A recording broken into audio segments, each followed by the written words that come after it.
شاہجہاں نما جو جامع مسجد دہلی کے نام سے مشہور ہے، بھارت کے دارالحکومت دہلی کی اہم ترین مسجد ہے۔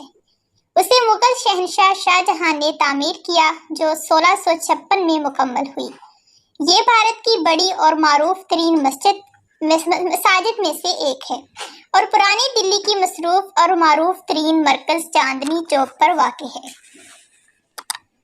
مسجد کے صحن میں 25,000 سے زائد افراد کی گنجائش ہے۔ اس کی تعمیر پر 10 لاکھ روپے کی لاگت آئی۔ شاہجہاں نے اپنے دور حکومت میں دہلی، آگرہ، اجمیر اور لاہور میں بڑی مساجد تعمیر کرائیں، جن میں جامع مسجد دہلی اور لاہور کی بادشاہی مسجد کا طرز تعمیر تقریباً یکساں ہے۔ مسجد کے صحن تک مشرقی، شمالی اور جنوبی 3 راستوں سے بذریعہ زینہ رسائی حاصل کی جا سکتی ہے۔ مسجد کے شمالی دروازے میں 39، جنوبی میں 33 اور مشرقی دروازے میں 35 سیڑھیاں ہیں۔ مشرقی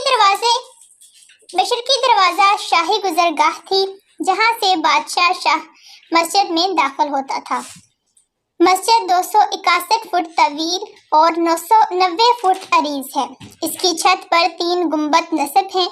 130 فٹ طویل 2 مینار بھی اس مسجد کے رخ پر واقع ہیں۔ مسجد کے عقبی جانب 4 چھوٹے چھوٹے مینار بھی موجود ہیں۔